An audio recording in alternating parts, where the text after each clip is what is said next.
This is August 8th, 1987, and Laura has come up with a request for what was a normal day on the casement branch, and that is a stumper, because it went from one thing to another and took in a lot of variety. More or less kind of a routine pasture work when he was working with the cattle. Have to round them up and drive them in and sort them out and fiddle around, doctor a few or something like that. And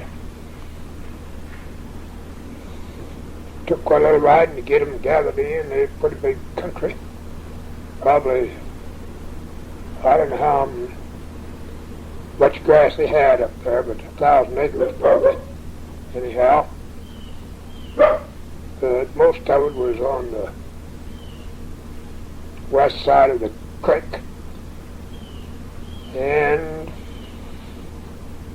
some on the east side. And he had his horse pasture there on the south end, on the west side. He called it a bluegrass, where he put brood mares, the stud in there through the summer. And one time I remember I was up on the ridge. Big pasture, the fence was clear up on the ridge, kind of went clear up through the center of the place, kind of, and it broke down over into the valleys and creek on the other side. But I was up there along that center line. I had a bunch of cattle there, and George was on over north bringing some in, and I sat there and waited a while for him to come, and I noticed a old red-tailed hawk sailing around over a little draw with a little bit of brush in it here and there, pretty close there. Never thought much about it till those cattle he was bringing come over the hill there and kind of went down across there, and there's about 10 or a dozen prairie chickens flew out of this draw, and that's what that old hawk had been watching. And he took a dive at one of them that headed west, and he then couldn't quite catch up with him. So he went up higher for a ways up there, and then he took another shot at him.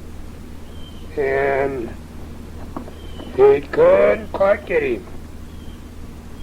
And he finally took a third run at him.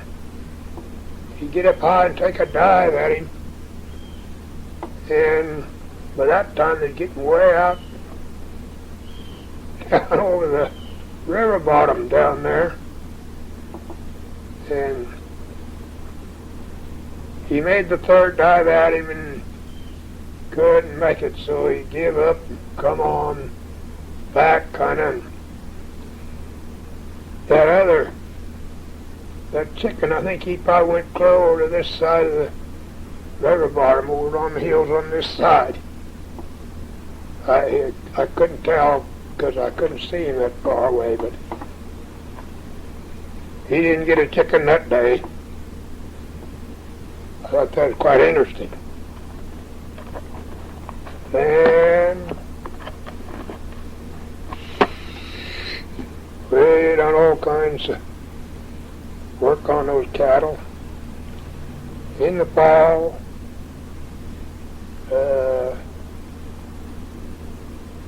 he'd start picking out his show calves, steers, and he picked them out Once in a while he wouldn't pick one that we thought might be all right to take, but he'd just leave him. He never would take him. He didn't suit the rest of them. Anyhow, he'd get them sorted out and it looked pretty good when he got done picking. And then we'd purple tail them, dip them in purple dye, their tails, and you could tell which ones they were. You took them out of the pasture, and I suppose they afterwards bleached out and were pretty white when they got done. So it made them show better. But that was a purple tail Dutch. And he, if you're interested why this book I got here would be nice to read, he showed him at the Kansas City Royal for 45 years before he got too old. And I guess won most of the time. But that book will tell you a lot of stuff about him. He was a millionaire, and he could do whatever he wanted to do. And he was well known and lots of society, high up stuff. But I enjoyed riding with him. He always had little stories to tell that were interesting. But he was quite a great fella. And he told George and I one time that he had two of the best horsemen in this part of the country doing his work for him. They're on them horses. We were both riding colts. And I was real proud of that fact. And another time,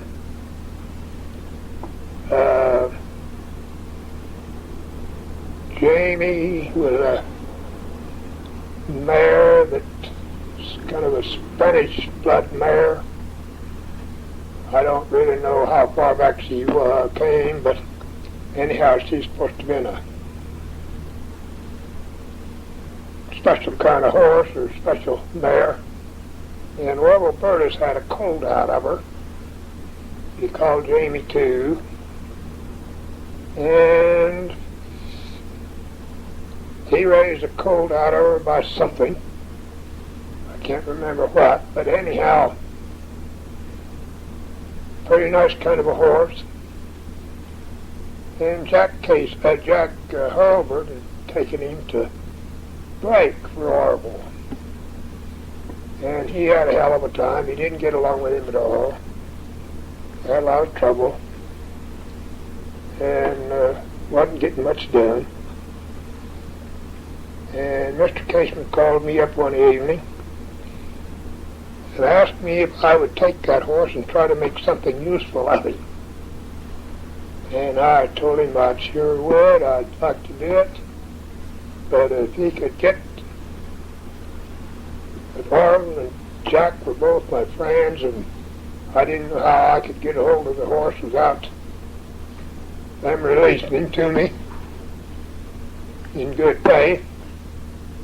And if they could make that work, I'd sure take it.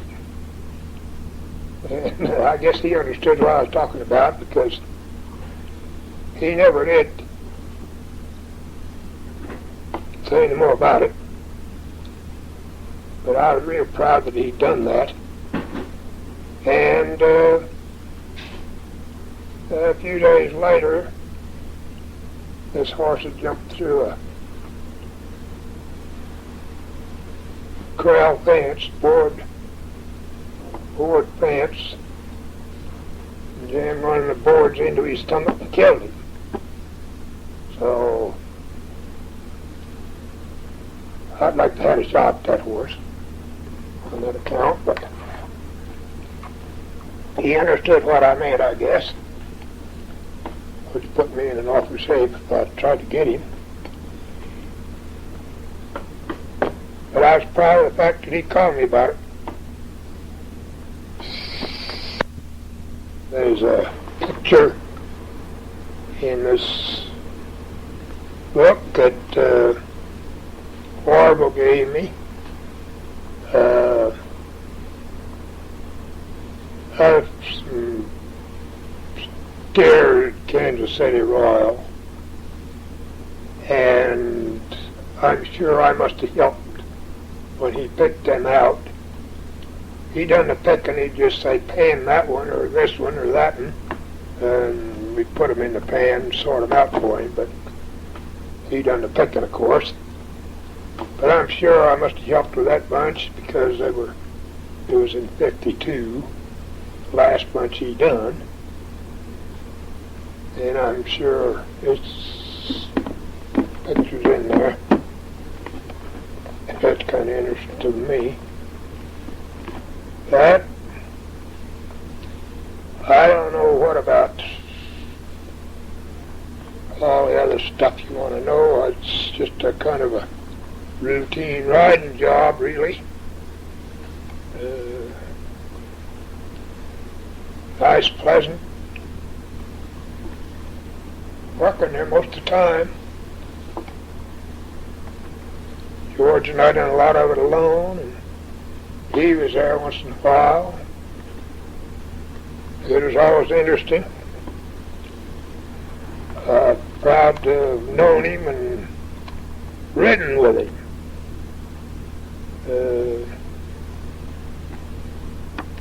Quite a privilege for me, I think. And there was a few colts to ride. Most always just the fillies. He'd sell the gelding somewhere or other. Maybe I took 3 of them to Denver one time, my Uncle George. Brought little Stevie Dinger back from out there. He was some kind of old-fashioned bloodline they wanted to keep. And I took one to Omaha. That was a girl and filly I took up there. Sold her at the ex-Arbon. And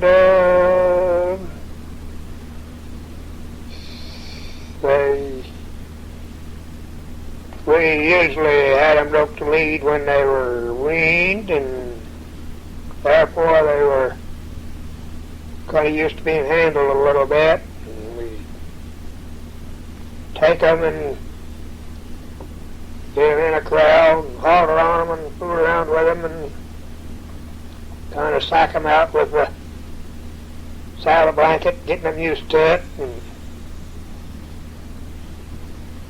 getting them so they wasn't scared of you and all that sort of stuff, getting their confidence, and throw a saddle on them, fool around with that for a while, and then maybe get on and ride around in the corral there a little bit. Gee-hawing them around, and then maybe that's all we do one day, maybe, and the next day we fool around and get them saddled up and take them out of the corral and go somewhere, faster. And got along pretty good with most of them. They didn't tend to do very much. That age and the way it'd been handled before and all that stuff.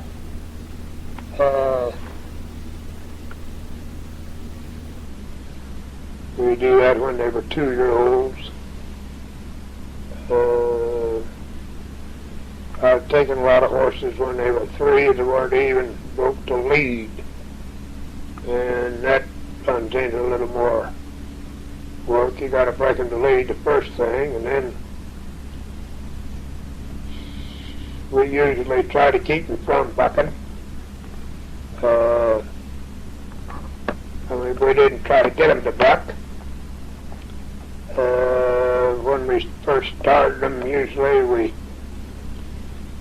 we'd snub them up to another horse and and maybe you ride them that way a while till you kind of got used to you and kind of got so you could halfway guide them around or stop them, and then just turn them loose and have at it. Well, we usually start them with another horse, snub up the other ways, so you got going. And you just have at it. George McCord and I took a couple of, they were 3-year-olds,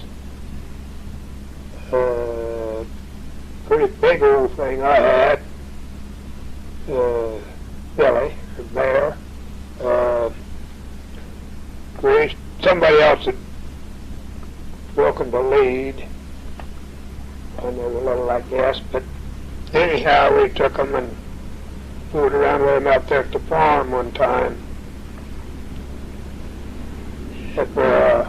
One day, and the next day we went and saddled them up and took off up toward the college pastures. That was where they got them. And rode through the Donaldsons, and then we went over to the Goheen pasture, which is south of Jesse's there. College has it now. Howard Goheen rode out here on the Casement Road, and he had some steers up there. He said to bring them down whenever we had a chance. So we decided we'd just take them steers home. So we did. They was about, probably 40 or somewhere around that. And so we round them up and brought them down, put them in his corral. No problem. Then 2 green wellies. And that's what you could do if you was lucky. Kind of knew what was going on. Things like that's what you try to do, but you had to fool around with them quite a bit to get them used to you, and so you could guide them around. We used to use a regular old Johnson halter, rope halter, put that on them and tie the lead rope over, so you had a double rein on them, and put a bridle on top of that, and fix it under their chin where it was. So you tie that in there, wrap that a little bit with some small rope, and so it was a little tighter on the nose, and had kind of come up under the chin, and you'd add a little more. You could handle them a little better with that, and keep the rope down on their nose.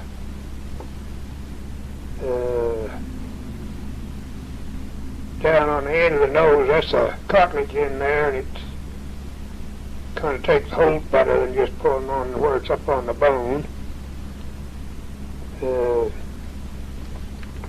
That's one little way of doing it. That's why we used to do most of them that way.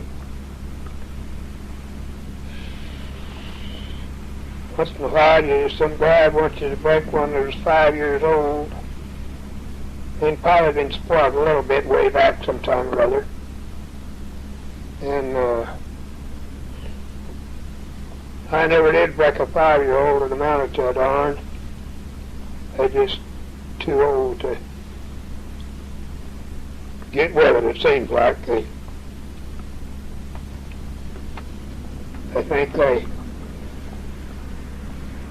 know too much to be anybody telling them what to do or ask them to do it. Seems like they just, most of them are too old to start with. Not that you can't break them and get them so they can handle them and all that, but they just kind of shoot their will or something. I don't know. I never had one that wanted it very much. Some of them are kind of tough, too, to get wet, being that old. So we kind of like to start them when they're twos, a little easier on you, and they take to it a lot easier, quicker, better.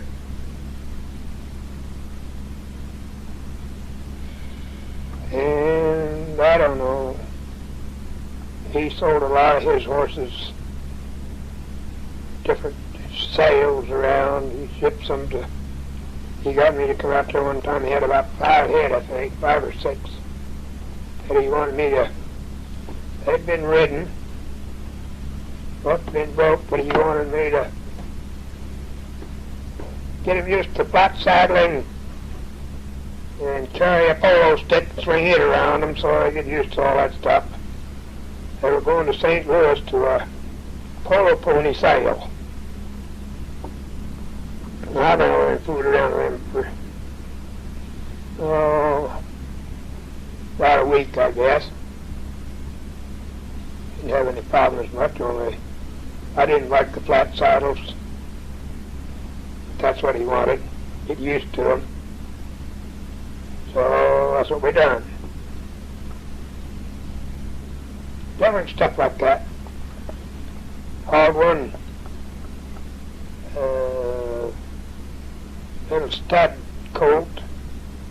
I think he's probably about a yearling. I hauled him to town here one time. Put him on a box car. He's all fixed up for him nice in there. They're shipping him to Cleveland, Ohio, to the chief of the police up there. And I never did hear any more about him, but he gave him to that police chief up there, Cleveland. That was close to his old hometown up there. Anyhow, that's what he'd do once in a while. He gave, Jack Paul was he was 3 or 4 years old, but he gave him to he was a stud out of Jamie, I think. Anyhow, we'd used him up there at George's. George broke him and we'd used him. I rode him a few times. But anyhow, he gave him to some gal down here in Texas, some old outfit that he knew of, knew the fella. They gave it to this girl, and she run him in a potato race down there, he was telling us. And I heard him tell one time that he'd heard from her, and she run him in this potato race, and he said he done real good, but she couldn't find the goddamn potatoes. So they didn't win that.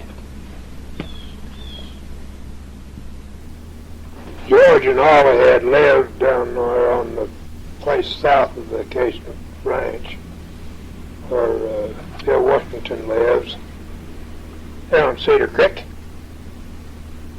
And he worked for a guy that, well, he had the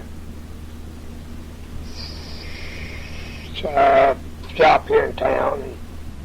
Can't say his name right now, but anyhow, he got a bunch of sheep, a bunch of old ewes, and we spent all winter trying to save them things. One winter, lambing in the snowstorms, and they had a big shed over across the creek there, and golly, I knew half the time. That's where we moved down on the river the year before. We was over there all the time with that damn bunch of sheep. And he finally got some heifers. Uncle George went down to New Mexico and got some heifers one time. They bought them down there, 2-year-olds, and brought them up there. got a little better after they got into those sheep, but it was quite a job there. Then they moved up on the casements. And it was quite pleasant up there. I had to go help him cut the wood everywhere, it seemed like. He had to have help about something most of the time. And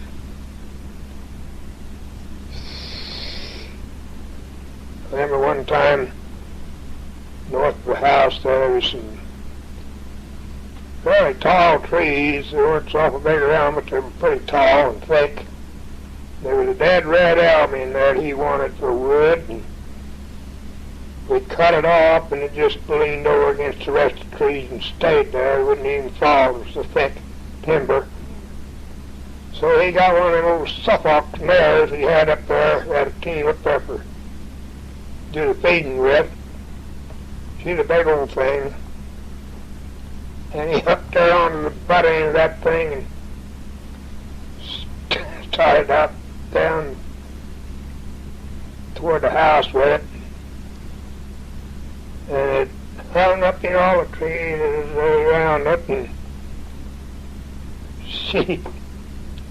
when she pulled on it, the butt of it swung up about as high as her butt. It just seemed like the whole timber was a-coming when she brought that out of it. She finally pulled it on out of there and got it down, but well, that was quite a commotion. The old dead limbs were hanging up there and didn't break very easy. And it seemed like she just kind of pull that whole timber out of there. That's one thing I remember about it. Well, I always had to help him cut wood. All that kind of stuff. That took quite a lot.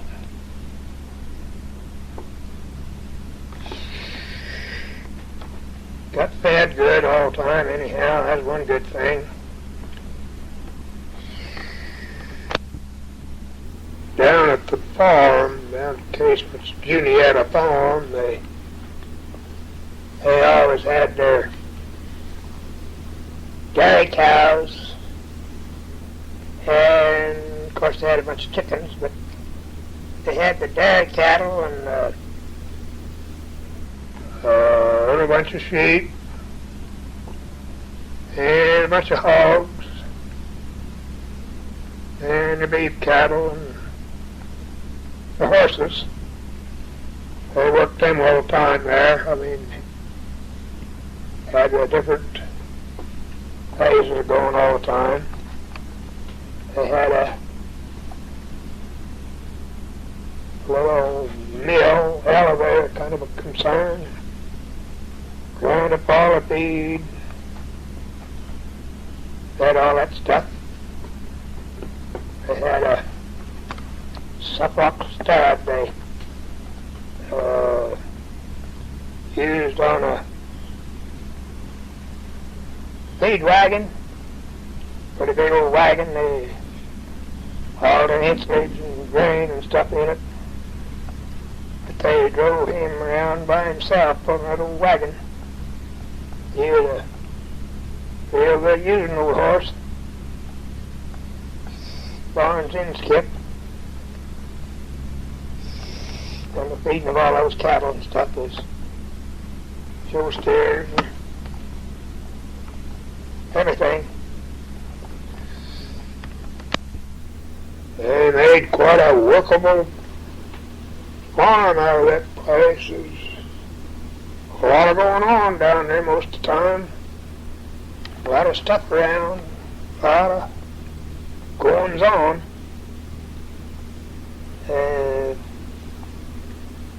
It was a real nice place when they was running it like that. Big old farm.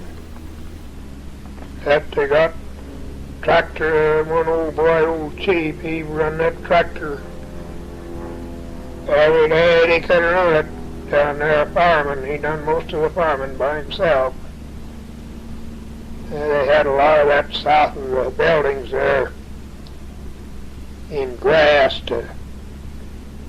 they could run a bunch of horses down there most of the time. But maybe a stud and some mares, and maybe mares and colts and whatever that they had. Then they had another patch next to it with a hog sheds and stuff on the south side of the road over there. They used that for hogs. Pastured alfalfa pasture down out there. Pretty good patch of that, but there was a lot of farming to be done. And they'd even put poor head of horses on a desk maybe to get out there and part of the time they needed to, but they used to have done it all with horses. Of course, one guy didn't do it then, but that old chief, he got that old tractor, farm old tractor, and he ran that thing every day. It was fit to run.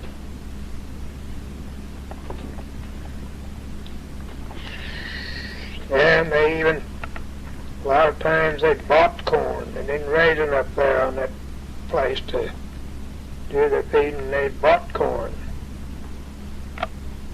from the neighbors around.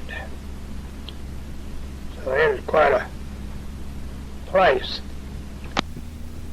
Quite a lot of men take care of all that stuff.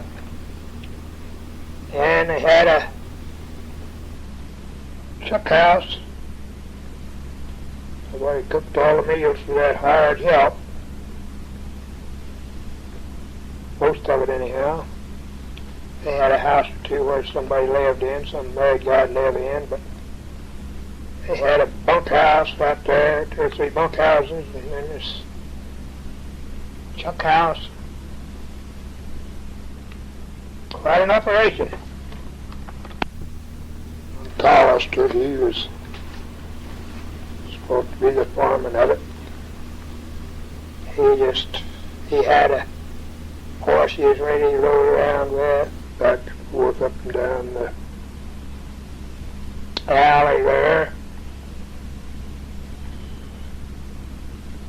Wherever he wanted to go, he used the road, looked up all the stuff, supposedly. He's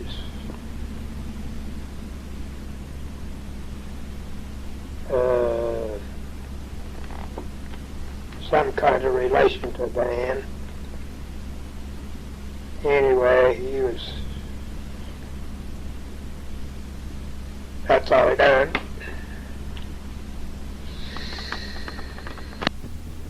He raised a few of those Suffolk, they were the workhorses. He raised a few of them, sold them, a few of them around the neighborhood and country. They worked a few of them, what they needed around there. Sold the rest of them. But they were pretty big old horses.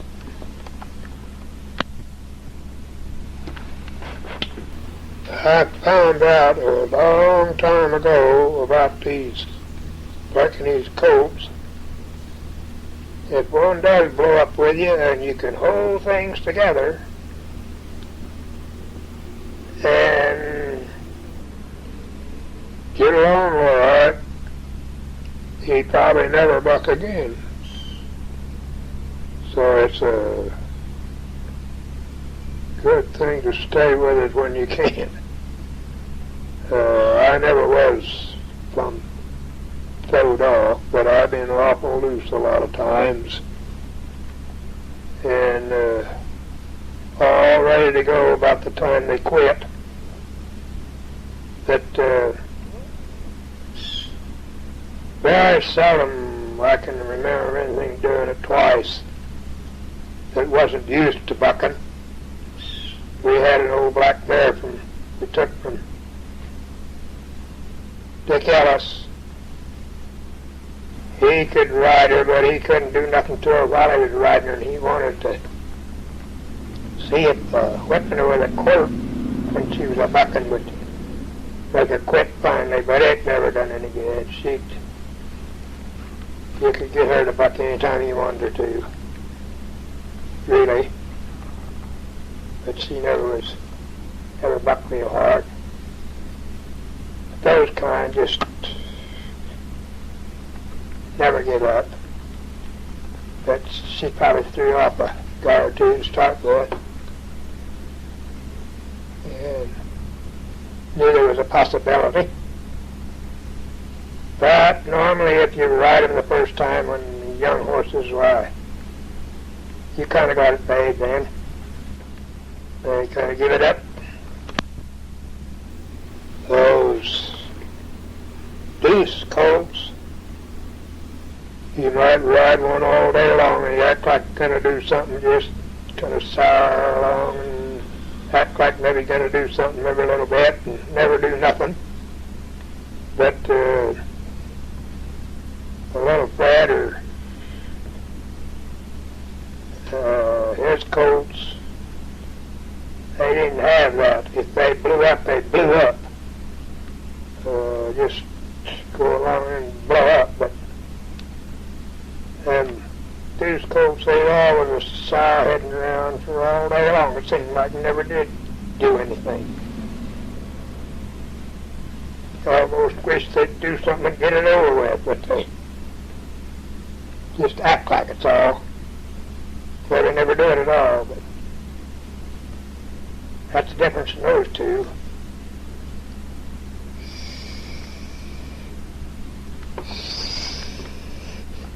Oh, Omega, I was riding her when she was just a colt.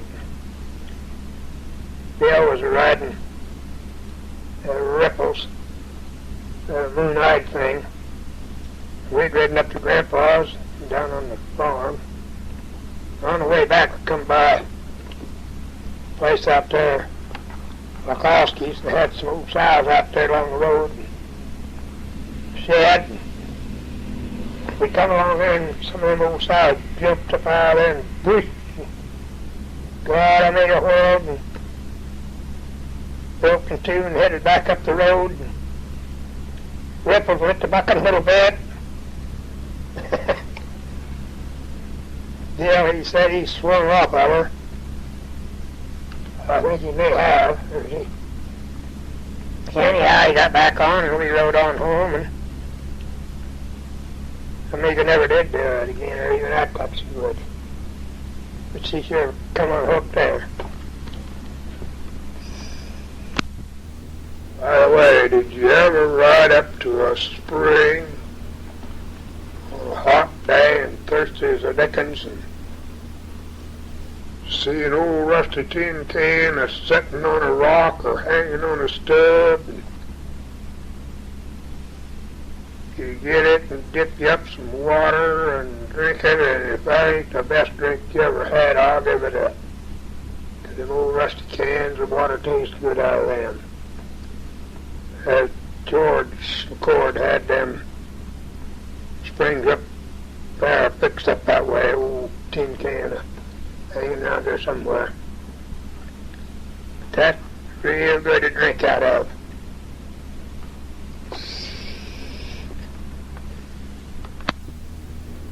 One hot day, George was riding by himself up in the northeast corner of the pasture place. There was a nice little pond up there. And right over, about a block away was the pasture fence, the edge of the fence, and right over that was where dressers lived. And they had a garden up between the house and the fence. And Uncle George, when he got off he was going to take him a dip in that pond and cool off, and instead of laying his clothes down on the dirt, he just tied him on his saddle. and turned the horse loose, of course. When he got ready to get up, the horse had gone over there by the, looking around at the grass. He got over there by the fence, and the old lady dresser was out there working in the garden.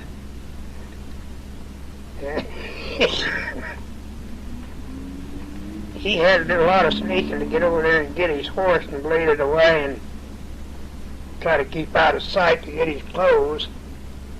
But we thought that was funny as hell. He got left his clothes tied to the horse walked off on him. Oh, with that old lady. But I guess he made it all right. Another time he tickled me about half to death. He on up there by the barn, getting ready to go somewhere over in the pasture, and an old sick hen sitting out there, and he was going to knock her in the head and carry her off.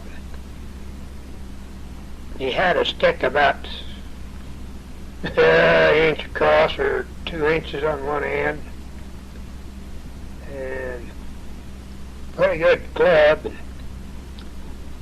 He took a swing at that chicken and missed her, and the swing he put on, I told him he'd have knocked her head clear off if he'd have hit her. But it was so funny, he took a swing at that thing, and he looked down kind of silly like, and he never even hit her. But he got her the next shot and carried her off, but that tickled me real good. That big hard swing he took at that old hen. He was always I forget what he called it.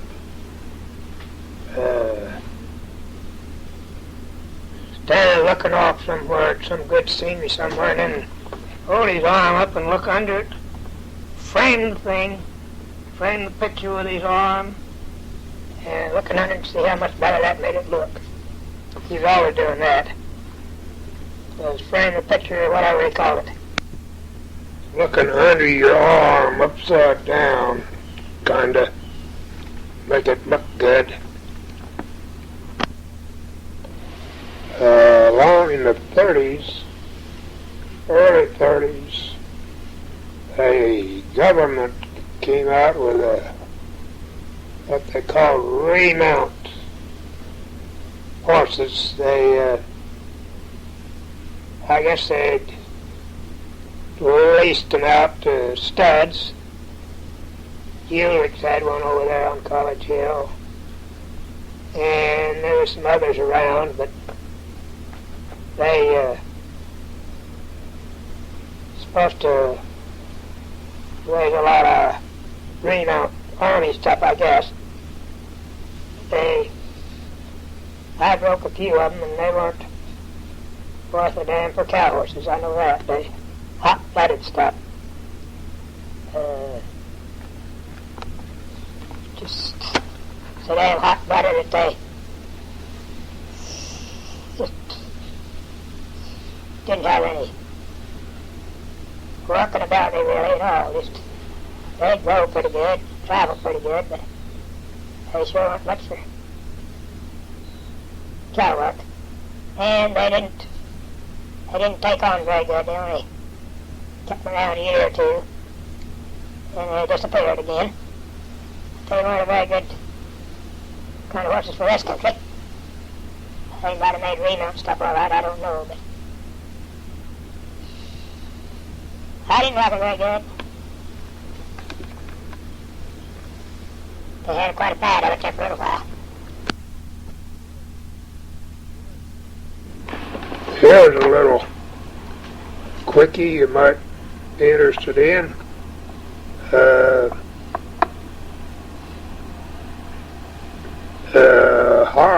Doc Harwood had a serum plant over across the river there before the flood come along and wiped it out, but he made serum, cholera serum for hogs, and he kept these hogs over there and fed them till they got big enough to sell anyhow, but he'd every so often They weren't vaccinated.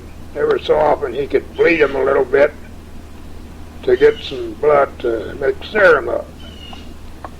He later bought the Manhattan Mill. He roused his father-in-law that he had a good old boy. Then Inskip up the river, up the Cedar Creek. Had a bunch of them up there. He was raising some of them for him, or keeping them. And the flood come along, and the creek got up early in the spring, washed the fence out, and hogs went out into the hills. And they didn't do anything about it till in the winter time. And he called me up when the flood come over and helped him catch them hogs. So I went over there, took a horse, who done gone, went over there and rode out in the pasture, and they'd made their hay nests in a quite a little area there, kind of in the brush. They raked up that grass and made big piles of it and crawled in them and had them all scattered around there. When we rode through there, boy, they went every direction. They was wild and all kinds and sizes. And we first was going to drive them over the hill to a old meadow that had a loading chute in it, loading pen there in the timber. And we were going to drive them in there, and then we could load them out of that. But we couldn't get there with very many at a time. Pretty hard to drive them out there in the wide open country. And we got there with about 5 or 6, I guess. And couldn't get them in the gate with the dam. So that wasn't a very good deal. And the damn hogs were so wild, they were either pooped out and mad or too far ahead. And so we thought we'd rope them. And that's quite a little trick to keep a rope on a pig. But we succeeded in catching some of them, and we'd hog tie them and leave them lay there till the truck would come along in the evening and pick them up in the hills there. But they got so they wouldn't be where we left them if we didn't tie them to something. So we got to tie them, hog tying them, and then tying them to the brush, dogwood brush around there.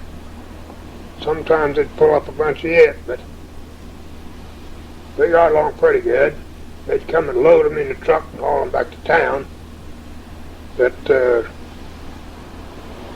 we'd only get 5 or 6 a day, is about all we could get. And boy, you scare them out of their nest, or find some and scare them out. God, you had to ride hard, right quick, to if you could crowd them hard for a little bit, well, you could run them down, run them out of air. But if you let them get up and get to going, boy, they were hard to catch up with. So, and after you scared them out once, well, then it's hard to find them again, or find them so you could catch some more.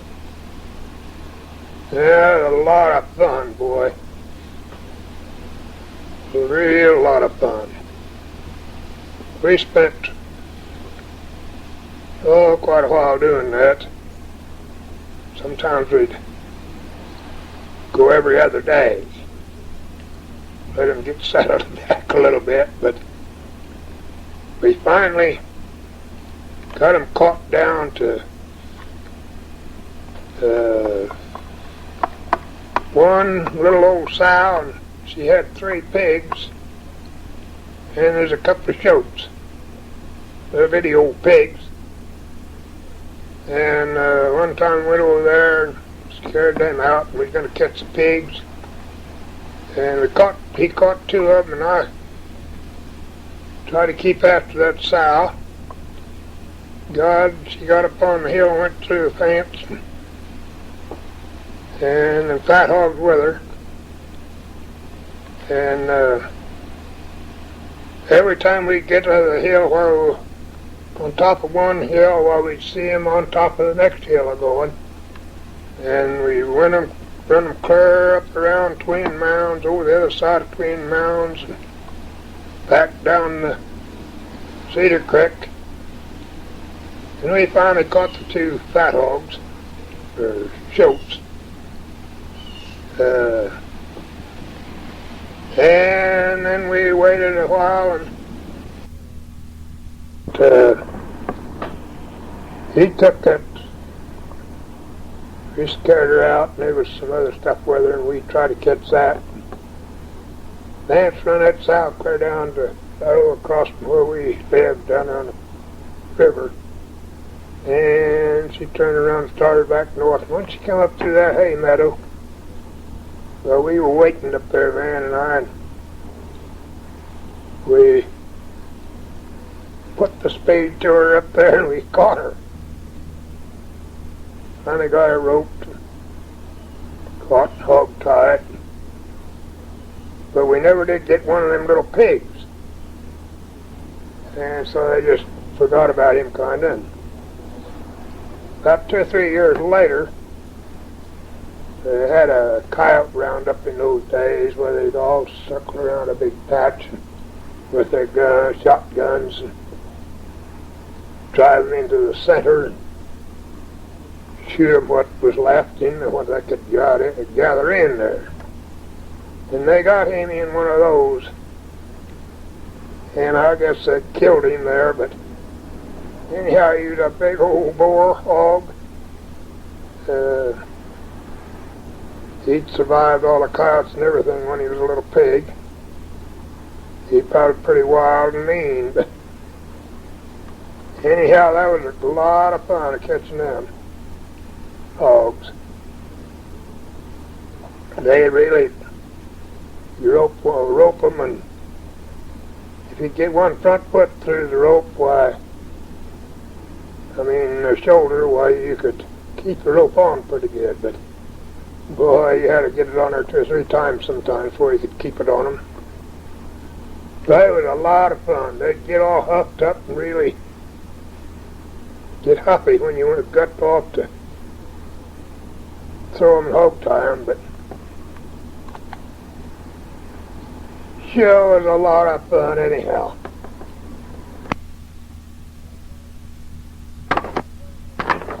That little old sow that had the pigs, when they got her to town, why, she weighed 125 pounds. So she wasn't very big, but she sure could travel the country when she got going. You just couldn't hardly catch up with her up in the hills there, especially when you had to stop and get up through a fence or a gate every little while.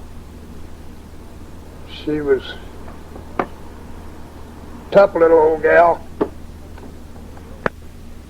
Where they stayed most of the time was over south of Cedar Hill there on Cedar Creek, over in the hills there. They took in quite an area over there. There was lots of oak trees over in there and plenty of acorns. They wintered on them acorns, I guess. But over in that country is where they were. They lived there where Wards lived, north of the trailer court. And they were off south and east to there. They took in quite a territory over there where some of them stayed. But the biggest part of them kind of hung together over there till we got scattering them around. But it was quite a deal. I suppose some of them got out into some of the cornfields down there, and probably some of the neighbors down in there ate some of them. I don't know, but we caught one old boy sneaking up through the brush there, trying to get close enough to about 5 or 6 of them. He had a shotgun. I don't know what he was going to do. Maybe he was just driving them off, but we thought he was probably going to have pork, but he didn't get it that day. Wouldn't have blamed him much. Damn hogs running around through your place. I mean, running loose too, boy. He didn't bother too much. I don't think they're so damn wild. They kind of stayed out by themselves more. But that was a lot of fun. Golly, I even got so I could rope pretty good there for a while.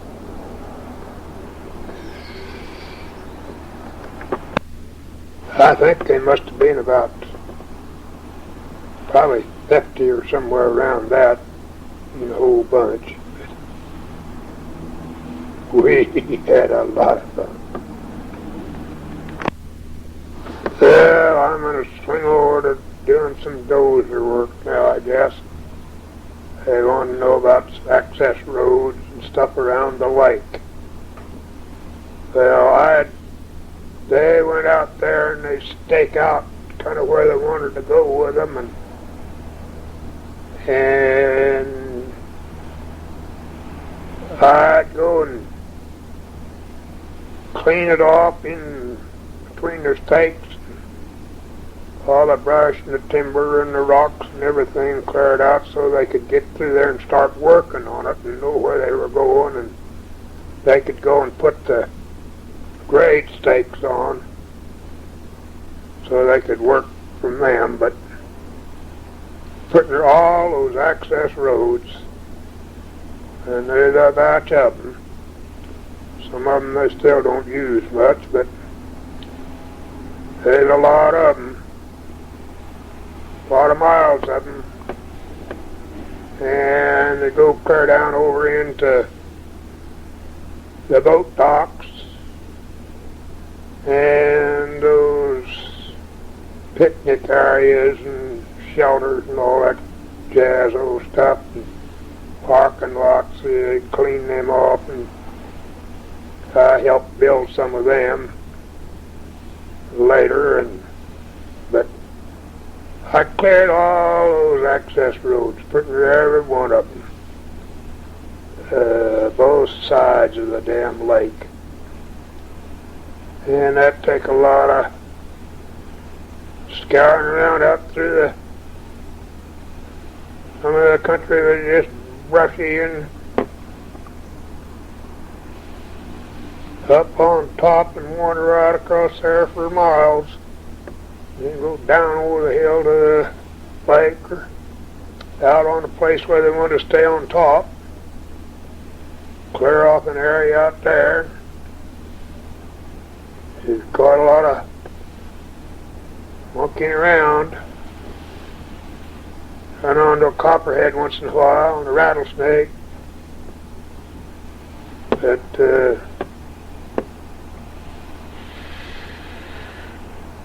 took a lot of going to get all that done.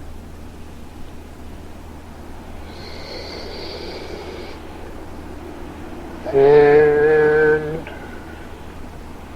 later on, after we got a lot of that built, why, well, it's a lot of work up Fancy Creek, up around Old Randolph, before they dug it all out of there, and some around the new one, and up Fancy Creek. They put new roads up through there, and picked up the old ones and moved them around so they could be out of the water. And a lot of work up there. Then Stockdale area. All those access roads where they got buildings and stuff nowadays that took a lot of scouring around out there to get all that done.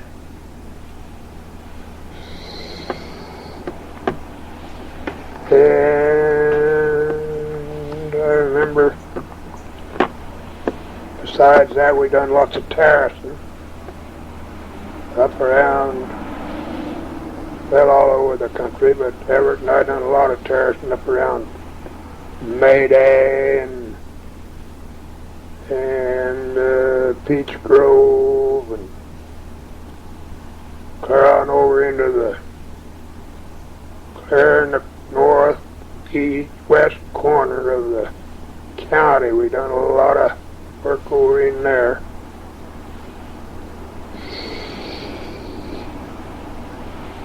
And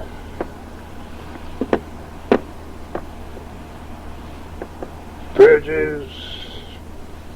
Later on, done a lot of crane work around some of those bridges, that, like the one that goes up Fancy Creek north of the Long Bridge there on the highway going north from Randolph.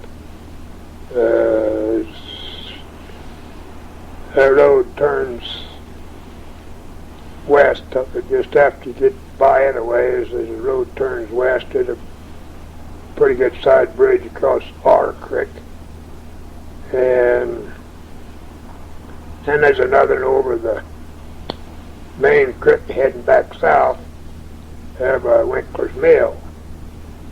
Done a lot of rip-rapping on those places with a crane. And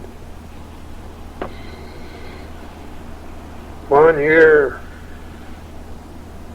they got kind of into bad of those trench silos.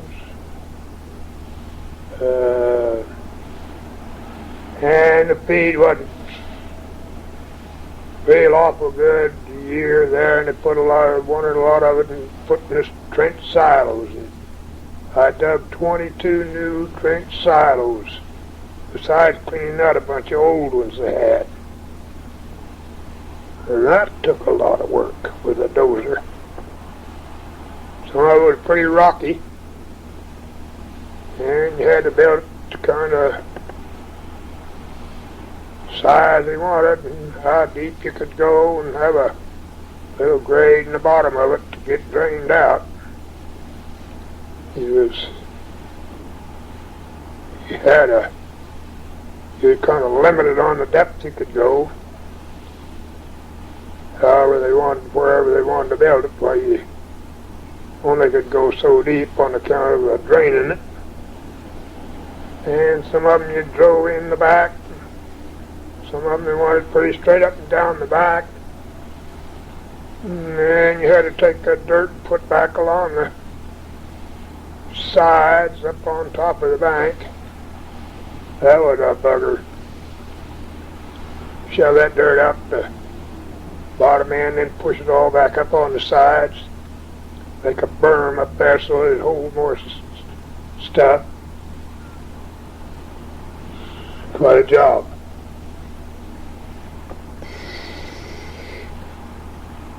And a lot of stuff like that. Those access roads, both ends of the Long Bridge there, going on 16 from Randolph east, both ends of the bridge, and down over in there where they had their honor camp, prisoners down over in there. camp down over next to old Randolph down in there. Built a fancy boat dock down there. And took out some old bridges, of course, and all that kind of stuff. A lot of hard work. Even out here at Vista, I trimmed the brush off the hill where around it, cleared the brush off of that so they cut that back in the bank.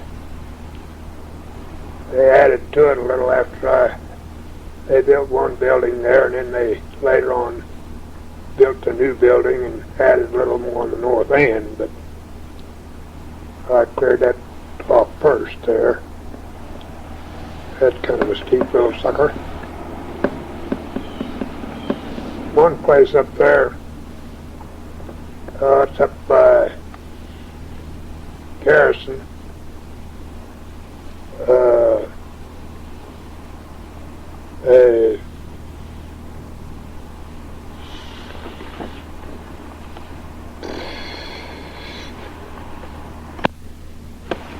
They had a place laid all up there that I couldn't. It was too steep to climb with a dozer, so I had to go around and up around the side of the hill and come up and come down on that thing to clear it. That's getting pretty steep. Kind of down over a little old ledge. It was a kind of a ticklish little ride down through there for a while, but I couldn't get back up it. I had to go around to get back up on top. But you can drive up there now.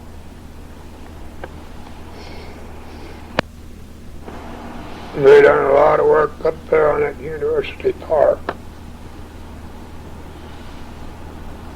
They built a big boat dock down in there.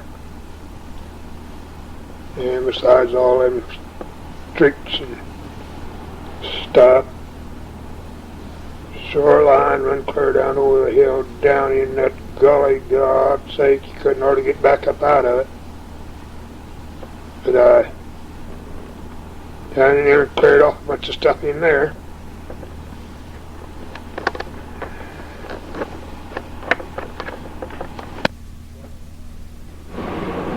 Done a lot of work around Elbow Lake, making roads, fixing up the banks, rip-rapping here and there.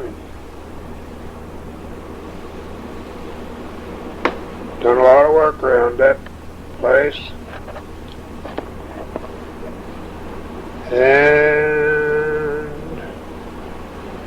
built ponds all around the country. Remember the first one I built, it's out in Tipper Valley, south of Zendale. They got to be built to specifications, always.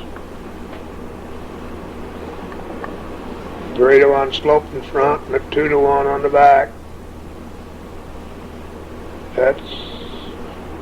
You got to build that back one kind of as you go up, because it's pretty steep. You get on, you can drive up the back and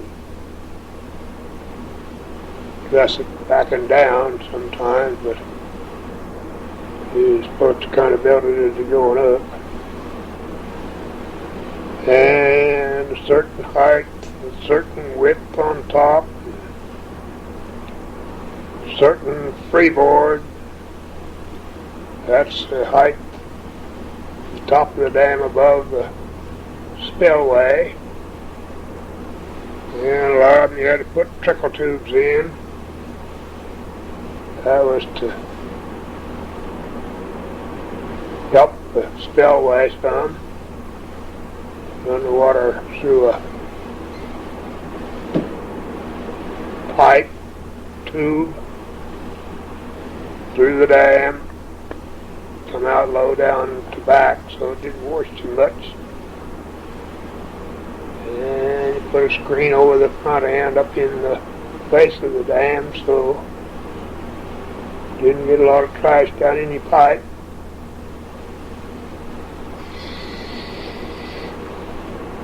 And that had to be so much area, usually 10 feet deep below your spillway. Had to have so much area down in the bottom that was that big, that deep. And so you kind of had to pay attention to what was going on and kind of know what you're doing. Some of the big ponds they use scrapers on, pull the scrapers behind the caterpillars. Sometimes they had those turnipos build a big pond. But I did a lot of little ones just with the dozer. Takes a lot of shoving. Dig it out of the bottom, push it up on the build your dam out of it. Yeah, I built a swimming pool, I think, over at Elbow Lake.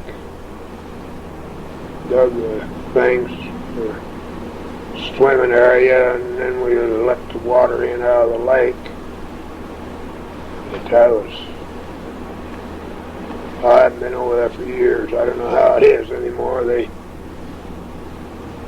kind of keep changing those things sometimes around those lakes. A lot of houses around there when I was over there last. But they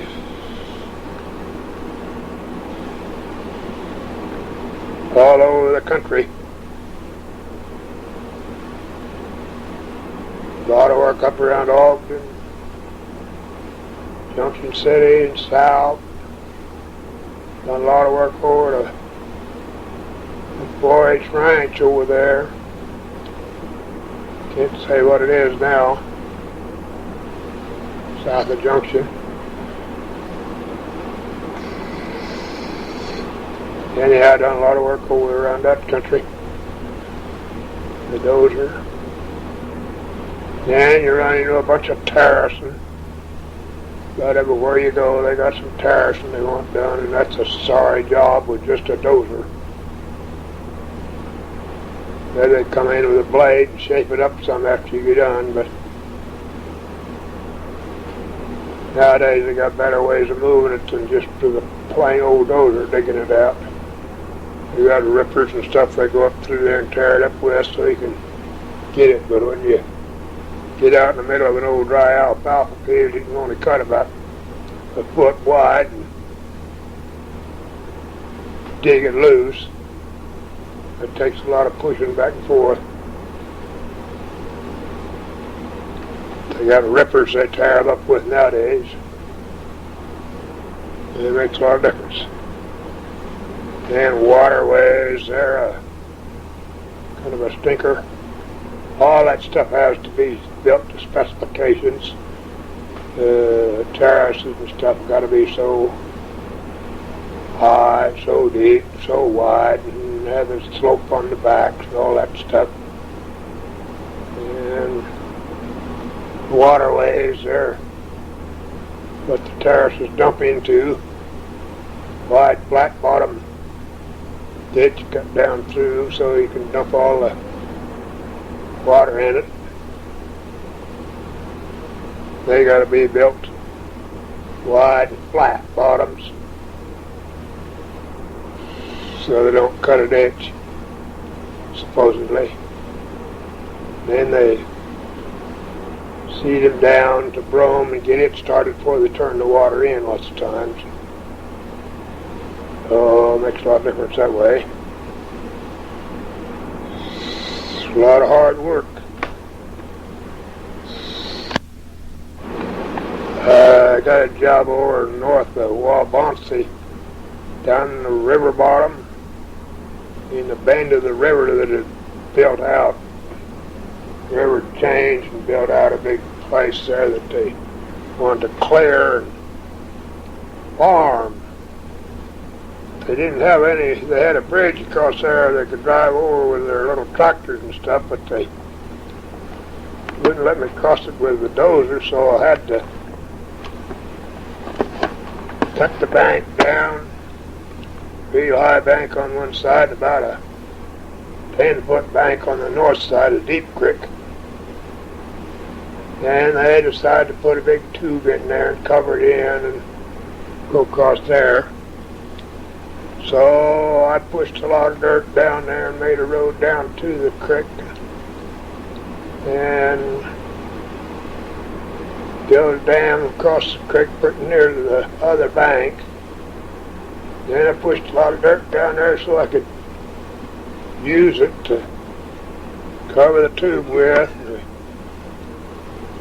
Pushed the big old tube down in there and it dropped down there and went sunk down under, and then it popped right back up out of there again. It had air in it. Popped right back up on top of the water. And then it sunk finally. And I started covering it over. Man, I had a kick dirt to me today. I want to get that thing covered up for the creek. Whenever I shut the flow off, why, for a little while the tube wouldn't carry it. It kind of built up on me a ways there, and I had to cover like hell to get that covered up for to get it so I could cover it, keep it from all washing away. And I finally got that done, and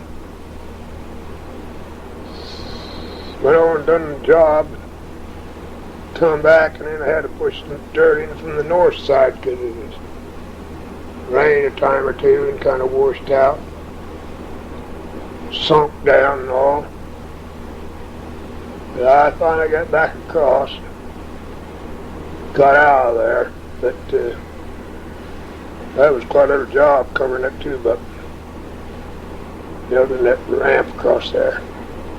Quite a lot of water running down the creek, kind of swift.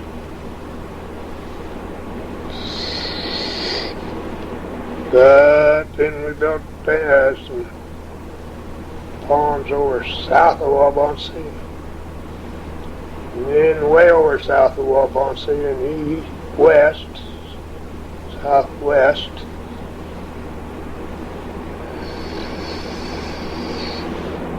And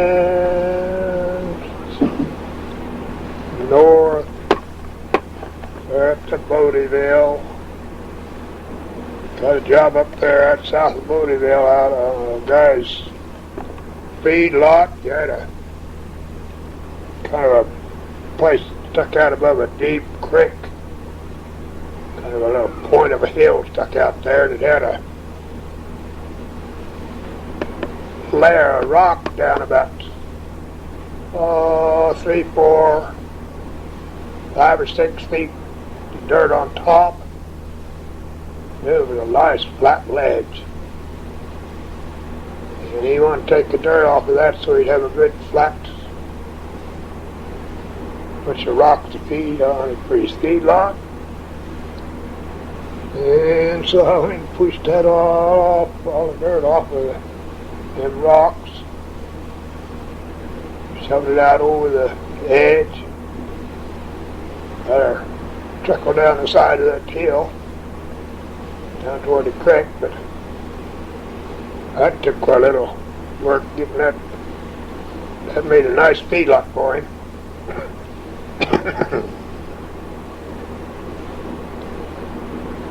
A lot of work around Green, up around where Dolene come from, north up there, down over in by Mayday.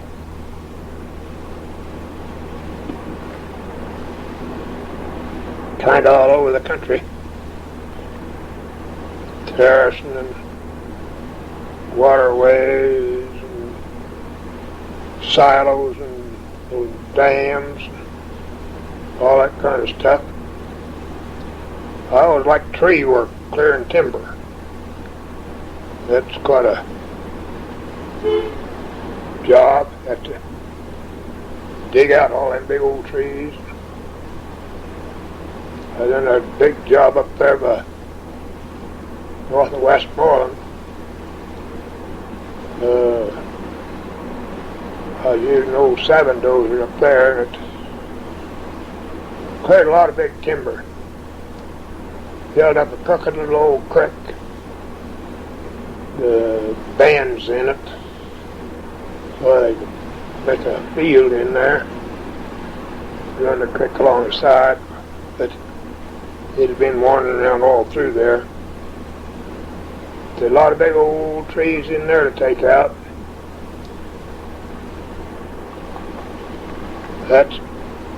I kind of always liked that. A lot of hard work. Dig around a tree and get her loosened up enough so you can tip her over. And roll her around and get her out of the hole. So them old sycamores are pretty hard to do. They just got a round old bulb on them, stick down pretty deep usually. The roots are too long, but they go deep, and it makes a big kind of a bulb out of the underneath the stump. Where some of the other kind of tree you just sit kind of on top with roots running out, and you get them cut off, and it'll tip over pretty easy. You don't have to dig it up out of the hole. But them old sycamores, you gotta dig around them pretty deep. Get them tipped over, then you gotta dig them up out, get them up out of the hole. That's the big ones, of course. And clearing around some quarries. A little over north of St. Mary's, way up in the country there. Went over there one time and got a little old pond and done some work, and then cleared some stuff around the quarry buyers were doing over there. Cleared it off so they could get to their rock.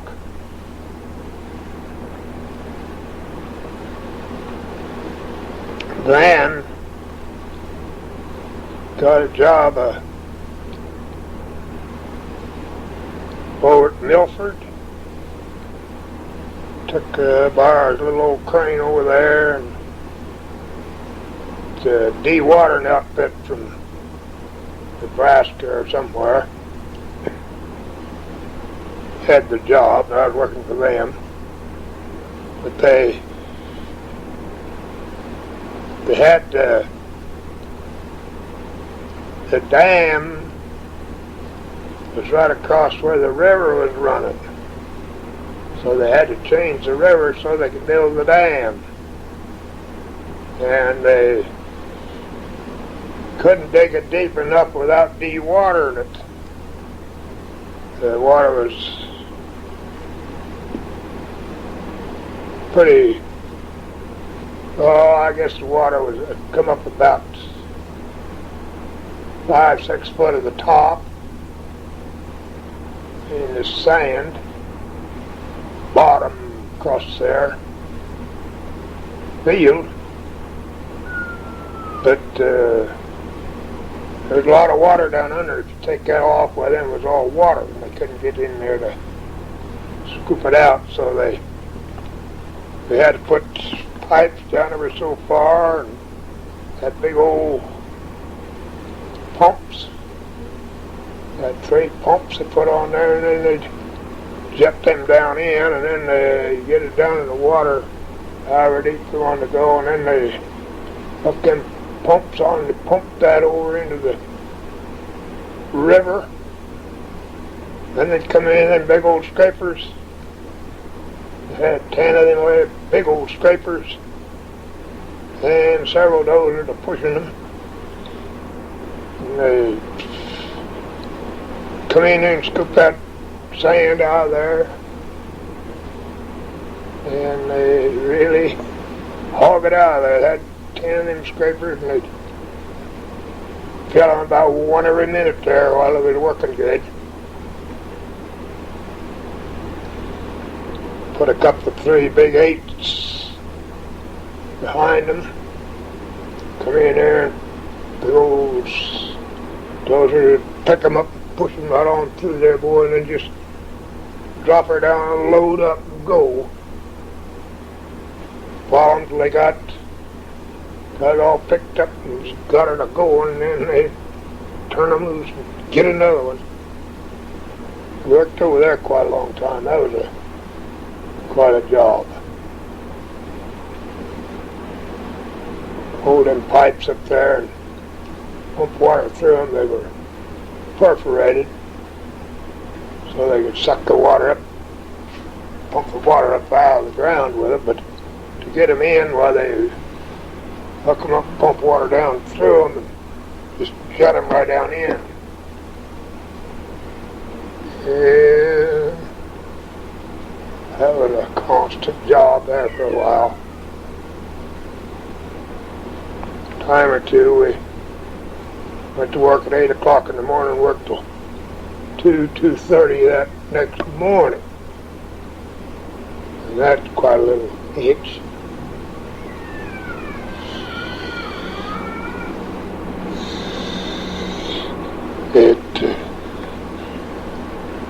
That was quite a job. We was a working there. They was a cutting the key in the high hill, the north end of where the dam was going. They cut the key in there for the dam to fit in there to seal it off good. The width of the dam, I don't know how wide it was, but say like a couple of 100 feet, and it sloped in, kind of gradual slope in for a ways, and then it was flat across the center, probably half of it. But it was all rock down this big high hill there. It was solid rock, and they got up on top and started with their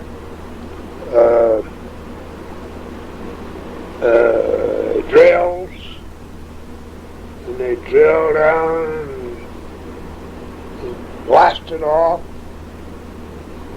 And that was really a pretty thing when they got that done. It's in that rock, and there was a key cut in there.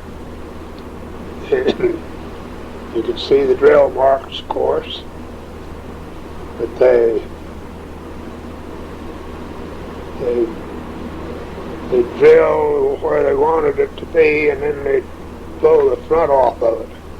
They done a real job of dynamiting there, I thought.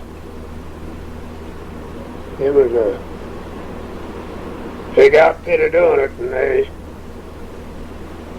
no monkeying around about it. They'd done it like it ought to be done. But that was really pretty, that old key in that hill.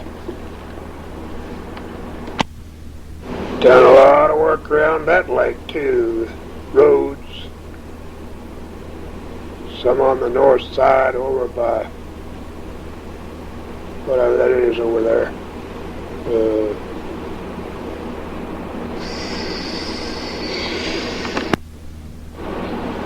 Milford, a lot of work around Milford and clear on over to Wakefield and south.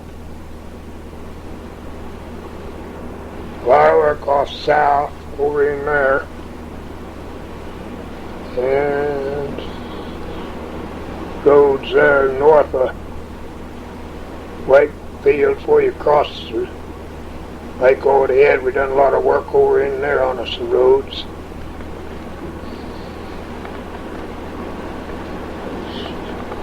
A lot of country around over there to fix up. And of course there was a lot of work at those missile bases.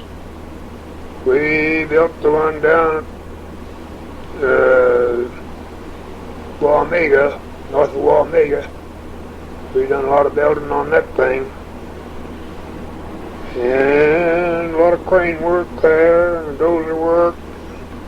Built a road over to it from the highway,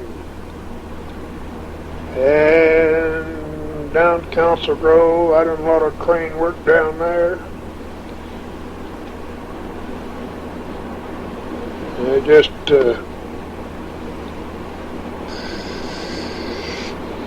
you can't remember all the places you've been.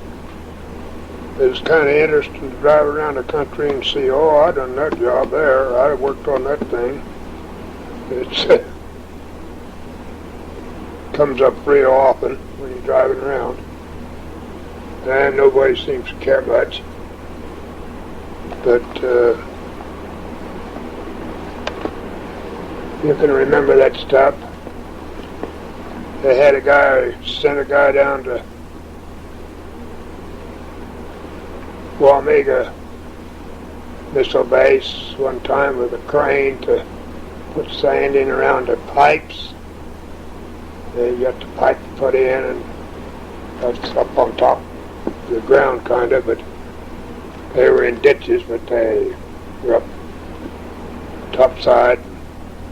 They had building around them with sand, and he wasn't very used to it anyhow, but he backed out on it. He didn't want to do it. He was scared to do it. So they sent me down, and I got down there, that old mobile rickety outfit, and I got it set up like I wanted it, blocked up, propped around, and there was a colored guy down in the pocket there, and he got out of there and he said, "Don't you dump any sand while I'm down in here. You give me time to get out of here before you dump any sand down in here." And I said, "Okay." So I went to putting sand there where they wanted it,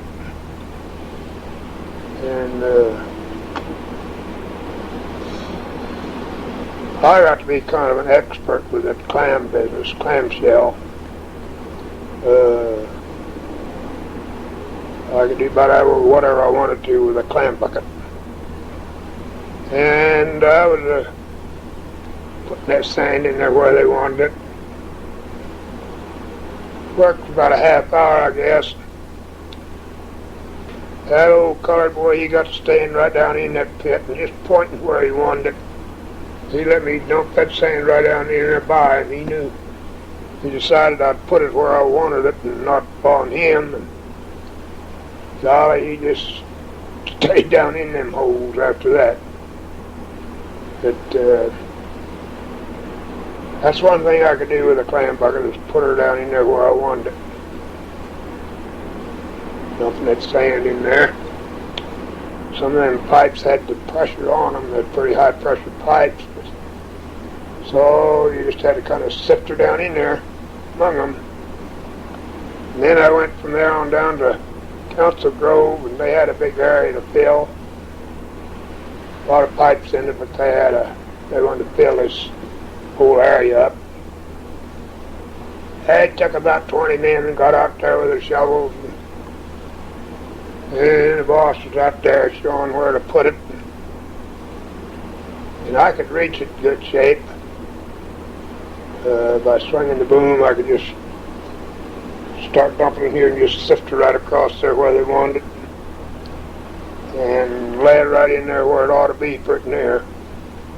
And he had about 20 men out there with them shovels for a little while. Pretty soon there wasn't anybody around. He'd even left.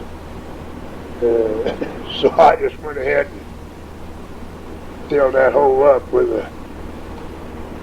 just spreading it in there thin, like I could put it about everywhere I wanted it there.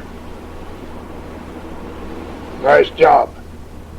That kind of work is real nice when you got good control of things and can do just what you want to do in good shape. Make it come out pretty right. It's a good feeling. That old boy decided I was going to put that in there kind of like it ought to be, and they wouldn't need them shelves in there, putting it over in the corners and stuff. But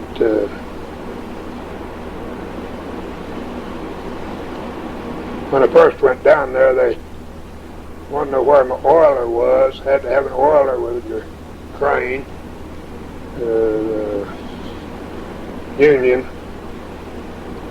And I told them I didn't have one with me, and so I had to call back here to town and get them to send one down. They called Everett up and sent him down. He hadn't ever done any oil on a crane. But he come down there and sat on the job while I was doing the work.